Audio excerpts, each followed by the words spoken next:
వైఎస్ఆర్ కాంగ్రెస్ పార్టీలో ఉంటేనేమో మేము మనుషులం, వైఎస్ఆర్సీపీలో గౌరవం లేక మా బంధుమిత్రులు సలహా మేరకు తెలుగుదేశం పార్టీలో చేరితే సంతలో అమ్ముడుపోయే పశువులమా? ఇది వైఎస్ఆర్ కాంగ్రెస్ పార్టీ నుండి తెలుగుదేశం పార్టీలో చేరిన నాయకులు, కార్పొరేటర్ల మాట. కేవలం ఆత్మగౌరవం కోసమే తాము పార్టీని వీడామని, గౌరవం లేని చోట ఉండకూడదన్న నిర్ణయంతోనే తెలుగుదేశం పార్టీలో చేరినట్టు తెలిపారు. కార్పొరేటర్ బెంగళూరు నర్సయ్య మాట్లాడుతూ, నా డివిజన్లో ముఖ్యమంత్రి కార్యక్రమం ఉంటే కనీసం తనని ఆహ్వానించటం గాని, శిలాఫలకం మీద కనీసం ప్రోటోకాల్ పాటించకుండా నా పేరు కూడా వేయలేదని, అందువల్ల గౌరవం లేని చోట ఉండకూడదన్న నిర్ణయానికి వచ్చి వైసీపీ నుండి తెలుగుదేశం పార్టీలో చేరానని చెప్పారు. మరో నాయకుడు పెద్దిరెడ్డి సూర్యప్రకాష్ రెడ్డి మాట్లాడుతూ, అమ్మకాలు కొనుగోళ్ల గురించి మమ్మల్ని ఎగతాళి చేస్తారా? ఎవరెవరు భాగోతాలేంటో తమ మీద ఆరోపణ చేసినటువంటి డిప్యూటీ మేయర్ అవినీతి భాగోతం, భూ కబ్జాలు, వీటన్నిటి మీద సవివరంగా తన దగ్గర డాక్యుమెంటల్ ఎవిడెన్స్ ఉందంటూ హెచ్చరించారు. వైఎస్ఆర్ కాంగ్రెస్ పార్టీ నుండి తెలుగుదేశం పార్టీలో చేరిన వారిని సంతల్లో పశువుల్లా కొనుగోలు చేస్తే, మరి తెలుగుదేశం పార్టీ నుండి వైఎస్ఆర్ కాంగ్రెస్ పార్టీలో చేరిన వారిని కూడా మీరు పశువుల మాదిరే కొన్నారా అంటూ ప్రశ్నించారు. ప్రజాస్వామ్యంలో ఒక పార్టీ విధానాలు, నాయకుడు పోకడలు నచ్చనప్పుడు స్వేచ్ఛగా నిర్ణయం తీసుకునే హక్కు వ్యక్తిగతంగా తమకుందని, ఆ మేరకే తాము నిర్ణయం తీసుకున్నాను తప్ప అమ్ముడు పోవలసిన కర్మ గాని, డబ్బులు తీసుకోవాల్సిన దౌర్భాగ్యం గాని లేదని స్పష్టం చేశారు. తెలుగుదేశం పార్టీ కార్యాలయంలో ఏర్పాటు చేసిన మీడియా సమావేశంలో పార్టీ నాయకుడు పెద్దిరెడ్డి సూర్యప్రకాష్ రెడ్డి, వేమూరి మాల్యాద్రి, కార్పొరేటర్లు బెంగళూరు నర్సయ్య, నాగభూషణం, నూర్జహాన్ తదితరులు పాల్గొన్నారు. ఈ రోజు ఈ ప్రెస్ మీట్ పెడతానికి ముఖ్య ఉద్దేశం, ఇవాళ సైకో ప్రభుత్వం, వైఎస్ఆర్ ప్రభుత్వం చేస్తున్నటువంటి అరాచకాలు, సామాన్య ప్రజల మీద జరుగుతున్నటువంటి ఈ ఏదైతే ప్రజల భూముల్ని కాజేసేందుకు ఈ ల్యాండ్ టైటిలింగ్ యాక్ట్ తీసుకొచ్చినటువంటి ఈ సైకో ముఖ్యమంత్రి జగన్మోహన్ రెడ్డి గారు ఎంత దారుణంగా అంటే, ఇవాళ ల్యాండ్ కానీ, శాండ్ కానీ, వైన్ కానీ, మైనింగ్ కానీ, గంజాయి కానీ, మరి ఇవాళ రేషన్ బియ్యం కానీ, ఇలా చెప్పుకుంటూ పోతే అన్నీ ఈ ప్రభుత్వంలో అరాచకం, అవినీతి, అక్రమాలతోటి ప్రజలను నడ్డి విరుస్తున్నటువంటి ప్రభుత్వం వైఎస్ఆర్ కాంగ్రెస్ పార్టీ ప్రభుత్వం. ఏది ఏమైనా కానీ ఈరోజు రాష్ట్రంలో ల్యాండ్ టైటిల్ యాక్ట్ చట్టం తీసుకురావటం 2023 అక్టోబర్లో మరి ఈ వైసీపీ ప్రభుత్వం తీసుకొచ్చి ఇవాళ సామాన్య ప్రజల్ని నడ్డి విరిచే విధంగా ఉందని చెప్పి, వాళ్ళ ఆస్తులు వాళ్ళ బిడ్డల కోసం రూపాయి సంపాదించి వారు పిల్లల పెళ్ళిళ్ళ కోసం, లేదు వాళ్ళ ఆస్తులు కాపాడుకోవడం కోసం, మరి ఏదైనా పిల్లల్ని చదివించుకోవడానికో, మళ్ళీ పెళ్ళిళ్ళకి వాళ్ళ భూములు అమ్ముకోవడం కూడా ప్రభుత్వం ఈ చట్టం తీసుకొచ్చి వారందరినీ కూడా ఇబ్బంది చేసే విధంగా ఈ చట్టాలు ఉన్నాయి. ఇవాళ జగన్మోహన్ రెడ్డి గారు ఆయన ముద్రేసుకోవడానికి ఇవాళ అన్ని స్కాములు, స్కీములు, ఇవాళ వాళ్ళ ఆస్తుల మీద కూడా రిజిస్ట్రేషన్ డిపార్ట్మెంట్లో జగన్మోహన్ రెడ్డి గారికి సంబంధించినటువంటి ఫోటో ముద్ర ఏంటంటే ఎక్కడ పోతుంది సమాజం? అడిగేవాళ్ళే పోతే ఇష్టం వచ్చినట్టు ఇవాళ ప్రభుత్వ ఆస్తుల మీద గురించి మీకు అవినీతి అక్రమాలు చేసినటువంటి మీ ఎమ్మెల్యేలు, మంత్రులు వాళ్ళ వేల ఎకరాలు దోచుకుంటే వాడికి దిక్కులేదు. కానీ ప్రభుత్వ ఆస్తులు, సామాన్యుడి ఆస్తులు, ఉద్యోగస్తులు చేసినటువంటి ఆస్తులు, వాటి మీద మీ చట్టాలు తీసుకొచ్చి యుద్ధం ఎంతవరకు కరెక్ట్ అని చెప్పని మేము ఇదే మీడియా సాక్షిగా ప్రశ్నిస్తున్నాం. పోతే ఈ జగన్మోహన్ రెడ్డి గారికి సంబంధించిన బినామీ కంపెనీ ఈ ప్రకాశం జిల్లాలోనే రామాయపట్నం ఇండోసోల్ అని చెప్పని ఒక కంపెనీకి ఏదైతే భూములు, ప్రభుత్వ భూముల్ని కారు చౌకగా 8,500 ఎకరాలు మరి కట్టబెట్టి తన బినామీ కంపెనీ రామాయపట్నాన్ని మరి ఇచ్చినటువంటి ఈ ప్రభుత్వం తన ఆస్తులుగా, తన బినామీలుగా చూపించిన మాట వాస్తవా కాదా? ఇకపోతే మన ఆస్తులకు మనకి గ్యారంటీ లేనటువంటి రోజులు దగ్గర పడ్డాయి. వైకాపా ప్రభుత్వాన్ని మరి గద్దెదించబోతే ప్రజల ఆస్తుల్ని కూడా బ్యాంకుల్లో పెట్టి లోన్ తీసుకొచ్చి ఇవాళ సామాన్య ప్రజలను అడ్డు విడిచే విధంగా ఇవాళ ఉంది. ఏదైనా కూడా ఎన్డీఏ ప్రభుత్వం సంబంధించినటువంటి అభ్యర్థుల్ని గెలిపించుకుంటే ఈ రాష్ట్రంలో మళ్ళీ తెలుగుదేశం పార్టీ అధికారంలో వస్తేనే ఇలాంటి వైసీపీ అరాచక పాలన తగ్గించాలంటే మరి మే 13 జరిగే ఎన్నికల్లో ఎన్డీఏ కూటమి అభ్యర్థులు మన బాలినేని మన ఏదైతే దామచర్ల జనార్దన్ గారు మాగుండు శ్రీనివాసరెడ్డి గారిని మనం గెలిపించుకొని మన ఈ వైసీపీ ప్రభుత్వాన్ని గది దింపాలని చెప్పి చెప్తున్నాను. పోతే ఇవాళ బాలినేని శ్రీనివాసరెడ్డి గారు తన సంబంధించిన పార్టీలో ముఖ్య నాయకులు, అలానే మేయర్ గారు, డిప్యూటీ మేయరు, సహచర కార్పొరేటర్లు ఎవరైతే ఉన్నారో వారందరూ నిన్న ప్రెస్ మీట్ పెట్టి ఇవాళ మా వైఎస్ఆర్ కాంగ్రెస్ పార్టీలో నేను వచ్చి 40 రోజులు ఈరోజు పార్టీలో తెలుగుదేశం పార్టీలో జాయిన్ అయ్యి అక్కడ జరిగే అరాచకాలు, అవినీతి, అక్రమాలు వాటిని చూడలేక మరి అభివృద్ధి శూన్యంగా ఉంది. వాళ్ళ ఆస్తులు పెంచుకునే విధంగా వాళ్ళు బాలినేని శ్రీనివాసరెడ్డి కానీ, వాళ్ళ వీంకుడు కానీ, వాళ్ళ కొడుకు ప్రణీత్ రెడ్డి గారు చేసిన దుర్మార్గాలు మేము చూడలేక ఇవాళ రాష్ట్రం మొత్తం కూడా ప్రజలు కోరుకున్నారు మార్పు. చంద్రబాబు నాయుడు గారు ముఖ్యమంత్రి చేసుకోవాలా, ఈ జిల్లాలో ఉన్నటువంటి 12 నియోజకవర్గాలను తెలుగుదేశం పార్టీ ఎన్డీఏ కూటమి అభ్యర్థులు గెలిపించుకోవాలని చెప్పి మేము నిస్వార్థంగా ఇవాళ ఈ పార్టీలో చేరితే నిన్న ప్రెస్ మీట్ పెట్టి మా ఏదైతే నిన్నటిదాకా వైసీపీ ప్రభుత్వంలో గెలిచి ఈరోజు తెలుగుదేశం పార్టీలో వాళ్ళు స్వచ్ఛందంగా మరి తెలుగుదేశం పార్టీ టైంలో 2014-19 అభివృద్ధి జరిగింది. ఇవన్నీ వాస్తవాలు కాబట్టి ఈ జరిగేటువంటి అవినీతి అక్రమాలు చూడలేక వారు కూడా అభివృద్ధి కోరుకున్నటువంటి దామచర్ల జనార్దన్ గారికి మద్దతు ఇవ్వడానికి, ప్రజల పక్షాన నిలవడానికి వాళ్ళు పాపం ₹1 కూడా ఏ రోజు కూడా మేము ఈ పార్టీ తెలుగుదేశం పార్టీ డబ్బులు ఇచ్చి మరి పశువులు సంతలు కొన్నట్టు కొన్నారు అని తెలుగుదేశం పార్టీ మీద నిందేయటం ఎంతవరకు సబబు? ఇవాళ వారే అన్ని వాస్తవాలు చెప్తారు. కార్పొరేటర్లు 4 కూడా మన వేమూరు భవానీ గారి భర్త మాలాద్రి గారు చెప్తారు, అన్న నాగభూషణ్ గారు చెప్తారు, మేడం గారు చెప్తారు, అలానే నర్సన్ గారు చెప్తారు. పోతే డిప్యూటీ మేయర్ వెల్నాడి మాధవ్ ఇవాళ కారు కూతలు కూస్తూ ఇవాళ మా తెలుగుదేశం పార్టీలో జాయిన్ అయినటువంటి కార్పొరేటర్లు మీ దగ్గర ఉంటే మంచోళ్ళు, వాళ్ళు పార్టీ మారితే వాళ్ళ మీద మీరు ఏమేస్తారు? అవినీతి అక్రమ సంపాదించిన డబ్బుతోటి మదమెక్కి ఈ నెల రోజుల్లో అక్షరాల 25 కోట్లు ఖర్చు పెట్టింది బాలినేని శ్రీనివాసరెడ్డి. ప్రజల్ని గొర్రెల్ని బర్రెల్ని కొన్నట్టు కొనింది వైసీపీ ప్రభుత్వం. జగన్మోహన్ గారు ఏదైతే మీకు ఇచ్చిన లైసెన్స్ ఎమ్మెల్యే చేస్తే అవినీతి సొమ్ముతోటి ఇవాళ మీరు కొన్నది వాస్తవం. మీ బిడ్డల మీద ఒట్టే చెప్పాలా? కాణిపాకం టెంపుల్లో వినాయకుడి సాక్షిగా బాలినేని శ్రీనివాసరెడ్డి గారు చెప్పగలుగుతారని అడుగుతున్నా. పోతే డిప్యూటీ మేయర్ వెల్నాడి మాధవ్ అరాచకాలు ఎలా అంటే తన బినామీ లిస్టు ఇదంతా కూడా చూడండి. దాదాపు 34 కోట్ల రూపాయలు 2010 నుంచి అతను భూ కబ్జాలు కానీ అతను అవినీతి అక్రమ సంపాదనతో ఒక రాష్ట్రంలో ఒకరిని బనాయించి దానికి లింక్ డాక్యుమెంట్లు పెంచుకుంటూ పోతూ ఒక 4 సంవత్సరాలు దాటిన తను బ్యాంకులో పెడతాడు. Union bank, state bank of India బ్యాంకుల్లో పెట్టినటువంటి ఇదంతా ఆయన బినామీ లిస్టు 35 కోట్లు. ఇది కూడా మీడియాలో మేము అన్నీ కూడా సోషల్ మీడియాలో ఇస్తాము. పోతే ఆయన బినామీ లిస్టు ఏ కంపెనీలు అంటే స్టేట్ బ్యాంక్ ఆఫ్ ఇండియాలో తీసుకొచ్చింది కానీ యూనియన్ బ్యాంకులో తీసుకొచ్చింది Gopi Balaji steels and enterprise company.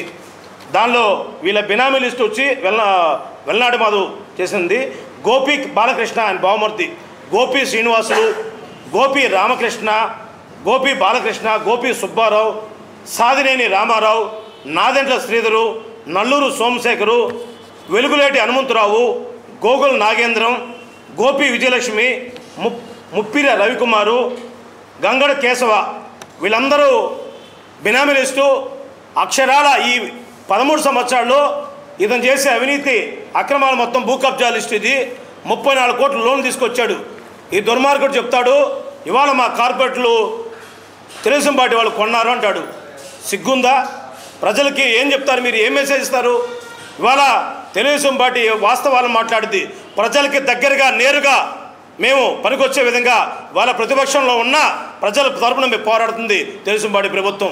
చిత్తశుద్ధి మాకుంది. మా దగ్గరకు వచ్చిన ప్రతి కార్పొరేట్ కూడా స్వచ్ఛందంగా ప్రజల మార్పు కోరుకున్నారు కాబట్టి దామచర్ల జనార్దన్ గారికి, మాగుండు శ్రీనివాసరెడ్డి గారికి వారు సంపూర్ణ మద్దతు ఇవ్వడం జరిగింది. ఏమైనా కూడా ఇలాంటి దుర్మార్గం ఉంటే మాటలు మాట్లాడుతూ వాళ్ళ విజ్ఞతకి వదిలేస్తున్నాం. ఇవాళ ఒంగోలు అభివృద్ధి జరిగిందంటే అది తెలుగుదేశం పార్టీ ప్రభుత్వంలోనే. అవినీతి అక్రమాలు జరిగినాయంటే, భూ కబ్జాలు జరిగినాయంటే, మరి ఏదైతే నకిలీ స్టాంపులు కానీ అక్షరాల వెల్నాడి మాధవ్, కొండా భాస్కర్ రెడ్డి, ప్రణీత్ రెడ్డి వీరి ముగ్గురు ఆధ్వర్యంలోనే ఇంకొక ఇద్దరు ఉన్నారు. మా బాలేని శ్రీనివాసరెడ్డి సామాజిక వర్గం నుండి దుంప శ్రీనివాసరెడ్డి కాల్గ్యాసు, భక్తవత్సల రెడ్డి, వీళ్ళిద్దరు అక్షరాలు 200 కోట్ల రూపాయలు ప్రజల ఆస్తులు మరి నకిలీ స్టాంపుల తోటి ఇవాళ దోపిడీ చేసినటువంటి దొంగల్ని మీ పక్కన పెట్టుకొని ఇవాళ మీ పక్కన ఉన్నటువంటి ఇప్పటిదాకా మా కార్పొరేట్ లాంటి నలుగురిని మీరు నిందించడం మిమ్మల్ని ఒంగోలు ప్రజలు తిరస్కరిస్తున్నారు. ఓటమి అంచులుగా మీరు ప్రయాణం చేస్తున్నారు. మీ అవినీతి అక్రమాలని ప్రజలు తొందరలోనే మిమ్మల్ని ఓడిస్తారని చెప్పి ఓటమి భయంతోటి మన ఈరోజు చాలామంది కార్పొరేట్లు ఇంకా జాయిన్ అవుతారు కూడా.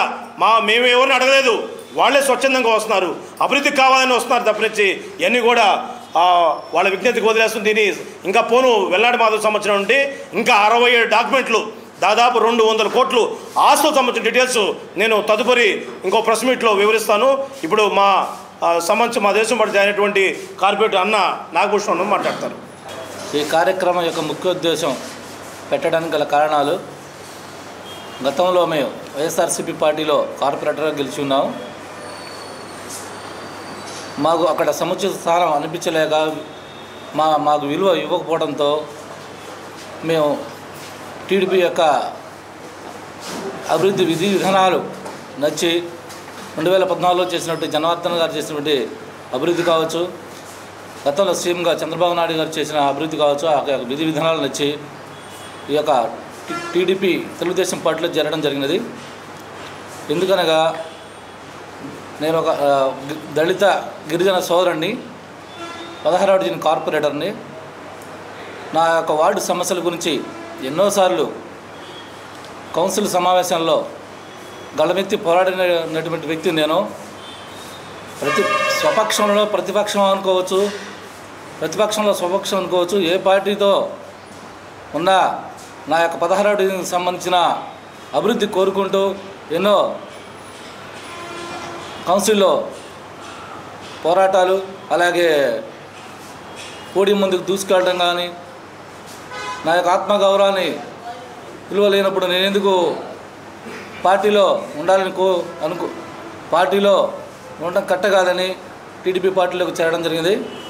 రేపు రాబోయే టీడీపీ ప్రభుత్వంలో మాకు మంచినీటి వసతి, అలాగే అండర్పాస్ 207 గేటుకు సంబంధించిన అండర్పాస్ నిర్మిస్తారని మనకి హామీ ఇచ్చినాడు జనార్దన్ గారు. అదేవిధంగా మంచినీళ్ళు గత 30 ఏళ్ల నుంచి 40 ఏళ్ల నుంచి కూడా అప్పట్లో ఒక 6 mm పైప్తో వాటర్ రన్నింగ్ ఇప్పుడు అదే పద్ధతిలో ఉంది. దాదాపు డివిజన్కి సంబంధించిన 50% వాటర్ అనేది లేవు. 24 hours ఎప్పుడు కూడా ట్యాంకర్స్. ఆ ట్యాంకర్స్ కూడా మున్సిపాలిటీలో నెలకు 10 లక్షల రూపాయలు అవినీతి జరుగుతుంది. ట్యాంకర్స్కి ఫోన్ చేస్తే అదిగో వస్తున్నాం ఇదిగో వస్తున్నాం, ఏదో కంటి తుడుపుగా వాటర్ ట్యాంకులు పంపడం, గట్టిగా నిలదీస్తే మా మీద కొన్ని అభియోగాలు మాట్లాడటం ఈ మున్సిపాలిటీ వ్యవస్థకి చెల్లినది. అదేవిధంగా మున్సిపాలిటీలో జరిగే అక్రమాలు, అన్యాయాలు చాలా ఉన్నాయి. నేను ముఖ్యంగా చెప్తున్నాను, మన మేయర్ గంగడ సుజాత గారు కార్పొరేటర్ని పసుపులో సంతగా కొన్నారు అన్నారు. మేమేమైనా సంతలో బర్రెలమా గొర్రెలమా? వీళ్ళు కొనటానికి టీడీపీ వారు కావచ్చు, పక్క పార్టీకి వచ్చామని మీ పార్టీలో లేవనే కదా మమ్మల్ని ఆ విధంగా అన్నారు.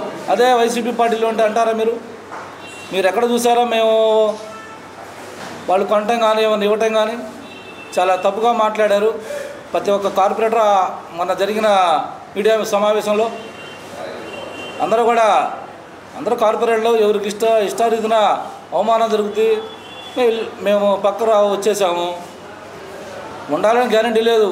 ఎందుకంటే ఈ యొక్క సోషల్ డెమోక్రసీ పార్టీలో ఎన్నోసార్లు మేము యుద్ధాలు పోరాటాలు ప్రజా సంస్థల పోరాడాము. అదేవిధంగా నేను ఎన్నో ప్రజా సంఘాలతో తిరిగాను. అదేవిధంగా వైఎస్ఆర్సీపీ పార్టీలో కూడా మంచి అభివృద్ధి జరుగుతుందని నా డివిజన్కి ఆశించి కార్పొరేటర్గా నేను నిలబడ్డాను. మంచి మెజార్టీతో గెలిచాను. కానీ నాకు అక్కడ అనిపించింది ఏంటంటే, నేను ఏమి చేసినా కూడా ఒక పెత్తనం అనేది పైన నిలబడటం. నువ్వు అలా చేయాలి, నువ్వు ఇలా చేయాలి, నువ్వు ఇలా ఉండాలి, లేదా అలా ఉండాలి అది ఆ పద్ధతి నాకు నచ్చలేదు. నాకు విలువైన చోట నేను ఉండడం ఎందుకని మంచి పార్టీని ఎన్నుకున్నాను, టీడీపీ పార్టీలో చేరాను. ఇంకోసారి కానీ ఈ విధంగా సంతలో బర్రెలు కొన్నట్టు అనే విధి విధానాలతో మాటలు కూడా మాట్లాడకూడదని ఈ సభాముఖంగా మన మేయర్ గారికి మరియు కార్పొరేట్లకు హెచ్చరిస్తున్నాను. ముఖ్యంగా ఆర్ఈబీ అండర్ పాస్ గురించి 207 గురించి జనార్దన్ గారు తప్పకుండా చేస్తారని హామీ ఇచ్చినందువల్ల, అదేవిధంగా మంచినీటి వ్యవస్థ పైపులను నిర్మిస్తానని హామీ ఇచ్చినందువల్ల పార్టీ మారడం జరిగింది. తప్పకుండా ఆ హామీ దిశగా నేను కూడా ఆ పార్టీలో పనిచేస్తూ ఆ పార్టీ విజయాన్ని కృషి చేస్తానని సభాముఖంగా తెలియపరుస్తున్నాను. మీ అందరికీ కూడా ప్రత్యేకంగా ధన్యవాదాలు తెలుపుచు. మన ఒంగోలు అసెంబ్లీ నియోజకవర్గ ఎమ్మెల్యేగా పోటీ చేస్తున్నటువంటి దామచర్ల జనార్దన్ గారికి, ఎంపీ అభ్యర్థిగా పోటీ చేస్తున్నటువంటి మాగుంట శ్రీనివాసరెడ్డి గారికి, మిగిలిన నాయకులందరికీ నా జైభీములు తెలియజేసుకుంటున్నాను. నా పేరు బెంగుళూరి నర్సయ్య. 10వ డివిజన్ కార్పొరేటర్గా ఎన్నికబడి వైఎస్ఆర్సీపీలో ఈ 3 సంవత్సరాలు కొనసాగాను. మొట్టమొదటి నుంచి కూడా సీఎం జగన్ గారు నా దళితులు, నా ఎస్సీలు, నా బీసీలు అని చెప్తూ ఉంటారు. దానివల్ల మేము చాలా వరకు ఈడ ఎస్సీలకి చాలా ఉన్నతమైన స్థానం చిక్కిద్దనే ఉద్దేశంతో మేము ఈ పార్టీలో చేరడం జరిగింది. గత 3 సంవత్సరాల్లో మాకు జరిగిన అవమానాలు ఒకసారి మీ ముందు చూడటానికి నేను ప్రయత్నిస్తున్నాను. నిన్న అనుకుంటాను గౌరవ మేయర్ గారు, కొంతమంది కార్పొరేటర్లు, ఒక డిప్యూటీ మేయర్ గారు ఒక ప్రెస్ మీట్ ఇచ్చారు. ఆ ప్రెస్ మీట్లో అమ్ముడుపోయిన కార్పొరేటర్లు అనే హెడ్డింగ్తో ఒక రిలీజ్ చేశారు. మేము అమ్ముడుపోయామా? మా మనస్తత్వం ఎలాంటిది, మా వ్యక్తిత్వం ఎలాంటిది మీకు తెలీదా? నేను ఏ విషయాన్నైనా కానీ కౌన్సిల్లో నిలబెట్టి మాట్లాడేవాడిని. నేను ఇప్పుడు మీరు నీతి నిజాయితీ గురించి చాలా మాట్లాడారు. ఆ నీతి నిజాయితీ విలువల గురించి మాట్లాడారు ఎక్కువగా. కొన్ని విషయాలు చెప్తాను, ఆ విలువలకి సమాధానం మీరే చెప్పాలని సవినయంగా కోరుకుంటున్నాను. రీసెంట్గా ఒక 5-6 నెలల క్రితం 10వ డివిజన్లో, అంటే నాకు సంబంధించిన డివిజన్లో ఒక 300 ఎకరాలు అగ్రహారంలో పొలం కొన్ని పట్టాలు సీఎం ద్వారా పట్టాలు ఇప్పించాను. అక్కడ కార్పొరేటర్గా నేనున్నాను. శిలాఫలకంపై సీఎం పేరు దగ్గర నుంచి కింద డిప్యూటీ మేయర్ వరకు పేర్లు ఉన్నాయి. ఒక్క కార్పొరేటర్ పేరు తప్ప. ఏం కార్పొరేటర్ పేరు ప్రోటోకాల్లో లేదా? కార్పొరేటర్ మనిషి కాదా? కార్పొరేటర్ వెనుకోబడలేదా? నేను పబ్లిక్గా కౌన్సిల్ అడిగాను ఈ మాట. ఒక్క కార్పొరేటర్ సపోర్ట్ చేయలేదు. ఆ రోజు కనపడలేదా మీకు నీతి నిజాయితీలు, ఈ విలువలు, వాల్యూలు? ఎందుకు మాట్లాడలేదు? మరి ఈరోజు ఎలా మాట్లాడుతున్నారు? ఆ రోజు నేను కౌన్సిల్లో మాట్లాడిన రోజు మీరు ఒక్కరైనా సపోర్ట్ చేసినట్టయితే నేను ఈరోజు పార్టీ మారాల్సిన అవసరం వచ్చేది కాదు. నాకు సపోర్ట్ ఉన్నారు నా జనాలు, నా ప్రజలు అని చెప్పి నేను ఉండేవాడిని. ఎవరు ఒక దళితులు అని చెప్పి నేను చాలా కించపరిచారు. అదేవిధంగా డయాస్ మీద కూడా పిలవలేదు. నా డివిజన్లో మీటింగ్ పెట్టి సీఎం మీటింగు, డయాస్ మీదకి పిలవలేదు. సరే అది తీసేద్దాం, కనీసం వీఐపీ క్యాడర్లో వీఐపీ పాస్ కూడా ఇవ్వలేదు. మామూలు జనరల్ పబ్లిక్ పోయినట్టు నేను గేట్ పాస్ ఒకటి ఇస్తే అందరు కార్పొరేట్కి ఇచ్చినట్టు గేట్ పాస్తో కూర్చొని ఎక్కడో చివరుండి ఆ మీటింగ్ని వచ్చాను. అది మా ఎస్సీ ఎస్టీలకి ఇస్తున్న విలువ. ఇప్పటికైనా అర్థం చేసుకోండి మాకేమాత్రం విలువ ఉంది ఏంటి అనేది. నేను ఒక ఉన్నతమైన ఉద్యోగస్తుడిని. ఉద్యోగం చేస్తూ రిటైర్డ్ అయిన తర్వాత ఏదో ప్రజాసేవ చేద్దాం, కొంత ఏదో మనం ఉన్నా లేకపోయినా మన పేరు స్థాయికి నిలుస్తుంది అనే ఉద్దేశంతో నేను వచ్చానే కానీ డబ్బు కోసం ఆశపడో ఇంకో దానికి ఆశపడో రాలేదు. డబ్బులు ఇచ్చారు, వేరే వాళ్ళకి ప్రలోభ పెట్టారంటే మేము దేనికి ఏ ప్రలోభాలకి లోబడి ఉంటాం? ఏమైనా మేయర్ పదవి ఇస్తా ఉన్నారు ఇక్కడ? మేయరా మహిళ? మేము మహిళం కాదు, మాకు ఆ ఛాన్స్ లేదు.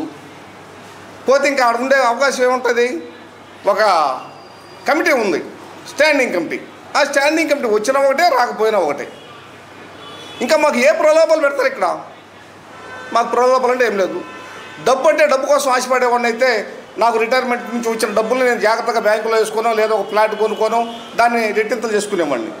నేనేదో ప్రజాసేవ చేయాలనే ఉద్దేశంతో వచ్చాను కాబట్టి నేను ఇలాంటి వాటికి పాల్పడలేదు. దయచేసి ఇకనైనా కానీ నా జరిగిన అన్యాయం మీ కూర్చున్న 6గురికి 7గురికి కూడా తెలుసు. నరసయ్య ఎందుకు పోయాడో మా పార్టీ అనేది మీకు గట్టిగా తెలుసు. నాకు మీరు సపోర్ట్ చేసిన వాళ్ళు కూడా నువ్వు కరెక్ట్గా మాట్లాడతావు, కరెక్ట్గా చేస్తావు ఏదైనా అన్న వాళ్ళు ఈరోజు నన్ను కామెంట్ చేస్తున్నారు. అది మీ నాయకులకు చెప్పుకోండి. మన వల్ల మనం చేసిన తప్పుడు వల్ల వాళ్ళు పోవాల్సి వచ్చిన పరిస్థితి ఏర్పడ్డదని చెప్పేసి మీరు నాయకులకు చెప్పుకోండి, కానీ మా మీద మాత్రం నిందలు వేయొద్దని మరీ చెప్తున్నాను. ఇంకా కొన్ని విషయాలు మేము ముందుకు జనాలు ముందుకు ఉంచాలి. ఎందుకంటే పబ్లిక్లో కూడా మేము ఏదో దోచుకోవడానికి వచ్చామనో ఏదో లాభ్యం పొంది వచ్చామనో ఒక ప్రలోభంలో ఉన్నారు. అసలు మేము ఇటు ఈ వేరే పార్టీకి రావడానికి కారణాలు ఏంటి అనేది పబ్లిక్ కూడా తెలియాలి కాబట్టి కొన్ని విషయాలు చెప్తాను. పోతే స్టాండింగ్ కమిటీ ఒకటి ఉంది. స్టాండింగ్ కమిటీలో 5గురు సంవత్సరానికి 5గురు కార్పొరేటర్లు పెట్టుకుంటారు. ఫస్ట్ స్టాండింగ్ కమిటీలో ఒక ఎస్సీకి మెంబర్షిప్ ఇచ్చారు. రెండో స్టాండింగ్ కమిటీలో ఎస్సీకే లేదు. మూడోసారి కమిటీలో ఒక ఎస్సీకి ఇచ్చారు. కాకపోతే అది సంతనూతలపాడు నియోజకవర్గంలో ఉన్న 2 కార్పొరేటర్లకి, ఇండిపెండెంట్గా గెలిచిన ఒక కార్పొరేటర్కి 3కి ఇచ్చారు. ఈ 3 సార్లు నుంచి ఎస్సీ ఎస్టీ సోదరులమైన నేను నాగభూషణ గారు 3 సార్లు ట్రై చేస్తున్నాం. మాకు కూడా ఒకసారి ఇవ్వండి. ఎందుకంటే కౌన్సిల్లో మాట్లాడగలిగిన దమ్మున్న నాయకులు మేము ఇద్దరమే. ఎస్సీ ఎస్టీల్లో మేము మాట్లాడగలము, దేనికైనా పోరాడగలం, పని చేయగలం అనే ఉద్దేశంతో మేము 3 సార్లు మా ఇద్దరు ఎవరికో ఒకరికన్నా అని చెప్పేసి హైదరాబాద్ పోయాము, విజయవాడ పోయాము, ఇక్కడ ఒంగోలు అడిగి ఎన్నోసార్లు అడిగాం. అయినా మమ్మల్ని ఎవరు పట్టించుకున్న వాళ్ళు లేరు, మా మొర ఆలకించిన వాళ్ళు లేరు. ఇది అక్కడ ఎస్సీ ఎస్టీలకు ఇస్తున్న విలువ. ఇంకొకటి, మా ఊర్లో పెద్ద చెరువు అని ఉంటుంది. ఆ చెరువు నిండా నీళ్లు ఉంటే ట్యాప్లో నీళ్లు రాకపోయినా కావిళ్ళతోటో లేకపోతే బళ్ళ మీదో నీళ్లు తీసిపోయి కాస్త నీళ్ళ సమస్య లేకుండా ఉండేది. 2019లో ఎలక్షన్ జరిగిన తర్వాత వైఎస్ఆర్సీపీ పార్టీ కార్యకర్తలు మేము చేపలు వేసుకుంటామని పాట ఎండోమెంటర్స్తో మాట్లాడుకొని పాట పెట్టుకొని చేపలు పెంచుకోవడానికి చేపలు వదిలారు. కొంతకాలం ఫీడింగ్ వేశారు. ఫీడింగ్ వేసిన తర్వాత వాళ్ళకి చేపలు కనిపించలేదని చెప్పేసి మానుకున్నారు. మానుకున్న తర్వాత నీళ్ళ చెరువు నిండా ఉన్నాయి. జనాల కొట్టగలాడుతున్నారు. నీళ్లు 4 రోజులు రావు, 5 రోజులు, ఒకసారి 10 రోజులు కూడా రావు. ఈ నీళ్ళు ఏంటంటే చెరువులో నీళ్లు ఉంటే కనీసం మాకు వాడుకోవడానికి తెచ్చుకోవడానికి అవకాశం ఉండేది. ఈ విధంగా చేశారని చాలా ఇది చేస్తుంటే దానికి వేరే మార్గం ఏంటంటే ఆ నీళ్ళన్నీ బయటకు కొట్టేసి మళ్ళీ దాన్ని ఎండబెట్టి మంచినీళ్ళు పెట్టి బాగా చేపిద్దామనే ఆలోచనతో నేను ఎంఆర్ఓ దగ్గర పర్మిషన్ తీసుకున్నాను, ఎండోమెంట్ డైరెక్టర్ దగ్గర ఏసీ దగ్గర పర్మిషన్ తీసుకున్నాను, ఎమ్మెల్యే దగ్గర పర్మిషన్ తీసుకున్నాను, కౌన్సిల్లో బిల్ పాస్ చేయించాను. ఇన్ని చేయించినా కానీ కమిషనర్తో లాస్ట్కి ఏమంటారంటే నీళ్లు చెరువులో పెట్టుకోవడానికి ఆస్కారం ఉంది కానీ బయట కొట్టడానికి ఆస్కారం లేదండి, ఫండ్స్ లేవు, ఫండ్స్ ఏ విధంగా నేను అరేంజ్ చేయాలని చెప్పేసి 5-6 నెలలు పెండింగులు పెట్టాడు. అప్పుడు నేను ఎమ్మెల్యే గారితో సీరియస్గా చెప్తే ఆయన సీరియస్గా చెప్పాడు ఆయనకి, ఎవరికి, కమిషనర్కి. అప్పుడు చెప్పారు 10 లక్షల రూపాయలు పెట్టి నీళ్లు బయటకు కొట్టించాం, కలుషిత నీరు. దాన్ని టెస్ట్ కూడా చెప్తే ఏమైనా వాడుకోవడానికి అవకాశం ఉంటుందా, బ్లీచింగ్ వేసి అని చెప్తే కలుషిత నీరు వాడుకోవడానికి కూడా పనికిరావని చెప్తే 10 లక్షలు పెట్టి ఖర్చు పెట్టి మున్సిపాలిటీ డబ్బుతో నీళ్లు బయటకు కొట్టించాం. కొట్టించిన తర్వాత ఇప్పుడు చేపల వ్యవహారం అసలు ఎవరు డిస్కస్ చేయాల. ఏదంటే చేపలు లేవనే ఉద్దేశంతో అందరూ ఉన్నారు. సగం నీళ్లు 30 నీళ్లు కొట్టిన తర్వాత చేపలు ఒక్కొక్కటి తేలటం గమనించారు. అప్పుడు చేపలు వేసిన నాయకులంతా వచ్చారు. మేము చేపలు వేసి పెంచాం కదా, ఆ చేపలు మాకు ఇవ్వాలి అని. అప్పుడు నేను కమిషనర్ దగ్గర పోతే కమిషనర్ డబ్బులు మన మున్సిపాలిటీ పెట్టి కట్టాం, బయట కొట్టించాం కాబట్టి నీళ్లు, ఈ చేపలు కూడా పాట పెడదాం, పాట పెట్టి వచ్చిన డబ్బుల్ని మున్సిపాలిటీకి కట్టేద్దాం అన్నారు. చాలా బాగుంది సార్, ఖర్చు పెట్టిన వాళ్ళకే డబ్బులు ఆదాయం రావాలి కాబట్టి ఇది మంచి పద్ధతి అని చెప్పాను. ఈలోపు మా ఊర్లో ఉంటారు కదా చోటాపొట్ట నాయకులు, ఈ నాయకులు మళ్ళీ పెద్దవాళ్ళ దగ్గరకు పోయి మేము డబ్బులు ఖర్చు పెట్టాం, మాకు కావాలంటే కనీసం ఇంత కష్టపడి ఇన్ని పర్మిషన్లు తెచ్చి కౌన్సిల్లో పాస్ చేయించిన నాకు తెలియకుండా లక్షల రూపాయల చేపలు అమ్ముకొని సొమ్ము చేసుకున్నారు. అదే వాళ్ళకి ఈరోజు పెత్తనం ఇచ్చారు.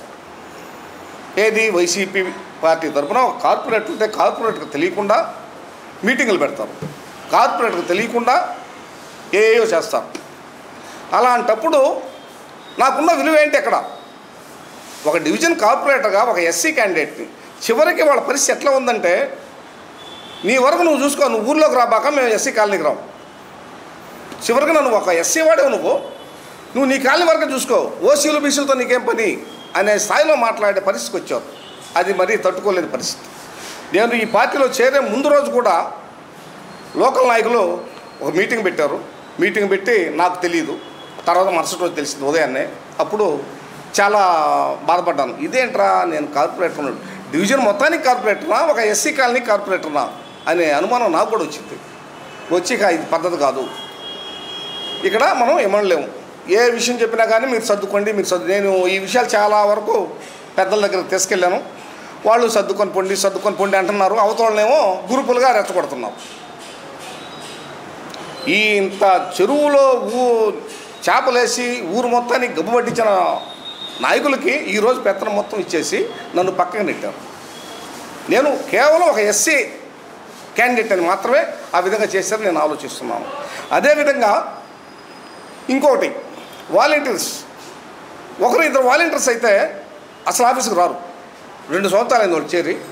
ఈ 2 సంవత్సరాల నుంచి ఏ ఒక రోజు 2 రోజులు వచ్చి ఉంటారు. ఏది తమ్మయ్యరు, పెన్షన్ ఎవరు, ఏం చేయరు. సచివాలయం స్టాఫ్ నాకు రిపోర్ట్ చేశారు, సార్ ఏం చేద్దాం పరిస్థితి ఇది, పెన్షన్ కూడా వాళ్ళు ఇవ్వటం లేదు, ఏం చేయమంటారంటే, బాబు మీ యాజ్ పర్ రూల్ మీకు ఏ విధంగా చేయాలనుకుంటే ఆ విధంగా చేయంటే వాళ్ళు కమిషనర్ గారికి లెటర్ పెట్టారు. కమిషనర్ గారు నన్ను పిలిచి అడిగారు ఏంటి పరిస్థితి అని. కమిషనర్ గారికి చెప్పా, వాళ్ళు అసలు ఫోన్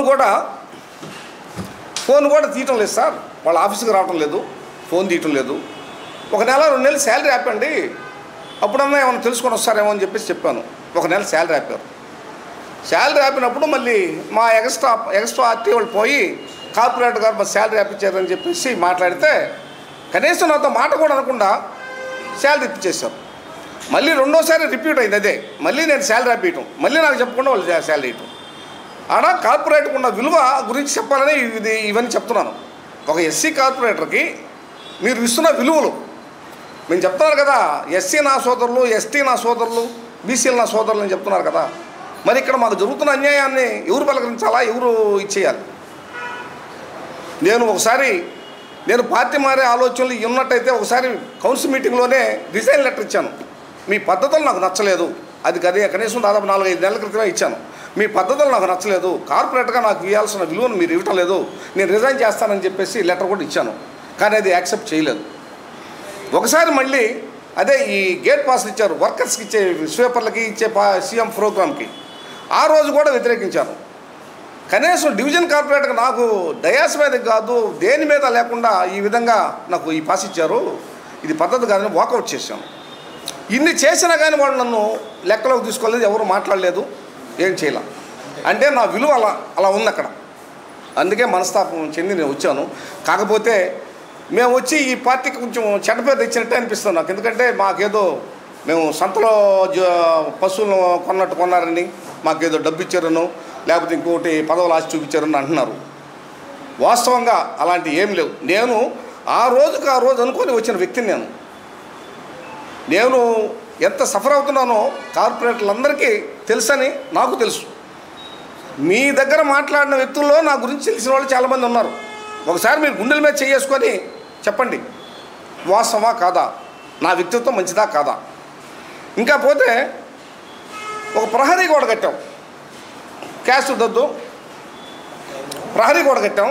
ఓకే సార్, ప్రహరీ గోడ కట్టాం. ఆ ప్రహరీ గోడ ఆర్ఎన్బి రోడ్లకి 15 అడుగులు జరిపారు. దానికి నేను ఒప్పుకోలే. నాకు తెలియకుండా హై లెవెల్లో పోయి 15 అడుగులు ఆర్ఎన్బి రోడ్లో కట్టారు. అదేవిధంగా మాకు విలువ అనేది లేకపోవడం వల్ల మేము ఇటుకు వచ్చాం. కాబట్టి మమ్మల్ని దయచేసి మా గురించి ఎవరు కామెంట్ చేయొద్దు. మంచో చెడో అయిపోయింది, ఈడ మాకేదో న్యాయం జరిగిద్దని నమ్మేము వచ్చాం. జరిగిద్దా లేదనేది ఫ్యూచర్ చూడాలి. కాబట్టి మేము వచ్చాము, మేము ధైర్యంగానే ఉన్నాము, మేము ఎవరికి భయపడాల్సిన అవసరం లేదు, మేము ఎక్కడ తప్పులు చేయలేదు, మా గురించి కామెంట్స్ కూడా లేవు. కేవలం మీరు కూడా మా గురించి కామెంట్ చేయలేదు అంటే మేము వ్యక్తిగతం మంచివాళ్ళని మీకు తెలుసు. మేము ఈ పార్టీ గెలుస్తుందనే నమ్మకంతోనే వచ్చాము. దయచేసి అందరూ ఎమ్మెల్యేగా దామచర్ల జనార్దన్ గారిని, ఎంపీగా మాగుంట శ్రీనివాసరెడ్డి గారికి ఓటేసి అత్యధిక మేజారిటీతో గెలిపించాలని మనం చేస్తూ సెలవు తీసుకుంటున్నాం. ఒంగోలు అసెంబ్లీకి పోటీ చేస్తున్నటువంటి దామచర్ల జనార్దన్ గారికి, అలాగే ఎంపీగా పోటీ చేస్తున్నటువంటి మాగుంట శ్రీనివాసరెడ్డి గారికి, అలాగే టీడీపీ నాయకులకి, కార్యకర్తలకి, ప్రజలకి అందరికీ నమస్కారం. ఇక్కడ 4 కార్పొరేటర్లు వచ్చారండి, ఇంకొక అతను రాలేదు. ఈ 4 కార్పొరేటర్లను అయితే ఎవరినైతే పశువులో సంతలా కొన్నారు అన్నారు. ఇక్కడ ఎవరు అమ్ముడుపోవడానికి సిద్ధంగా లేరు, ఎవరికి అంత అవసరం కూడా లేదు. ఇక్కడ అందరూ కూడా అక్కడ బాధపడి కొన్ని బాధలకు గురై వచ్చిన వాళ్ళే తప్పిస్తే ఎవరిని ఇక్కడ కొనలేదు. కొనటానికి ఇక్కడ మమ్మల్ని కొనటానికి మేము అంత చీప్గా కూడా ఎవరూ లేము, అంత అవసరం మాకు ఎవరికి లేదు. మాట్లాడేటప్పుడు కొంచెం జాగ్రత్తగా మాట్లాడండి. మేము వచ్చాము, చేరాము, ఇక్కడ ఏదో పార్టీకి పనిచేస్తున్నాం అంతవరకే, కానీ మేమేమి ప్రెస్ మీట్లు పెట్టి ఎవరిని ఏమనలేదు. మీరు మా వాళ్ళు కావాలని కామెంట్ చేసి మాట్లాడాల్సిన అవసరం లేదు. ఎవరెవరు అవినీతులు చేస్తున్నారో ఎవరు చేస్తున్నారో మున్సిపాలిటీలో అందరికీ తెలుసు. ఒక మున్సిపాలిటీలో ఒకరు తెలుసు, ఓఎంసీ కాకుండా విఎంసీ కూడా అంటారు. అలాగే మున్సిపాలిటీలు చేసే అవినీతులు ఎవరెవరికో చాలామంది ఉన్నారు చేసేవాళ్ళు. ఇక్కడికి వచ్చిన కార్పొరేట్లు ఎవరికి అవినీతులు చేసే అవసరం లేదు. ఇంకా కబ్జాలు చేసిన వాళ్ళు ఎవరు లేరు ఇక్కడ. మొన్న ఒక అతను ఏదో మాట్లాడితే ఏదో కలెక్టర్కి ఏదో ఫిర్యాదు చేశారన్నది. ఎవరు ఏ కుంభకోణం చేసి అయితే చెప్పండి, మేమేం చేయలే ఇక్కడ. అది మేము మాట్లాడుతుంది. మేము ఒకటే చెప్తున్నాం, మమ్మల్ని ఎవరు కొనలేదు. మేము కొంటే అమ్ముడు పోయేవాళ్ళు ఎవరు లేరు ఇక్కడ. అందరూ ఇక్కడ స్థితిగతులు అందరూ ఉన్నోళ్ళే. మేము బాలినేని శ్రీనివాసరెడ్డి గారితో 20 సంవత్సరాలు జర్నీ చేశాను. నేను ఎందుకు బయటకు వచ్చానో నా మిత్రులకి, నా ఫ్రెండ్స్, అక్కడ ఉన్న వాళ్ళందరికీ తెలుసు. నేను కొన్ని పరిస్థితుల వల్ల బయటికి రావాల్సి వచ్చింది. అంతేగాని మమ్మల్ని ఎవరో డబ్బులు ఇచ్చి 50 లక్షలకు కొన్నారు, లేకపోతే 1 కోటి రూపాయలకు కొన్నారు, వాళ్ళు ఇష్టం వచ్చినట్టు మాట్లాడుతున్నారు. అసలు తెలుగుదేశం పార్టీలు ఎవరు డబ్బులు ఇచ్చి కొనటం, డబ్బులు పంచేవాళ్ళు ఎవరు ఉండరు. అది ఫస్ట్ తెలుసుకోవాల్సిందిగా కోరుతున్నాం. అది అందరికీ చెప్పేది ఒకటే, మేమెవరూ అమ్ముడు పోలేదు, ఎవరికి అవసరం లేదు. అది తెలుసుకొని మాట్లాడవలసిందిగా మరీ చెప్పడం జరుగుతుంది.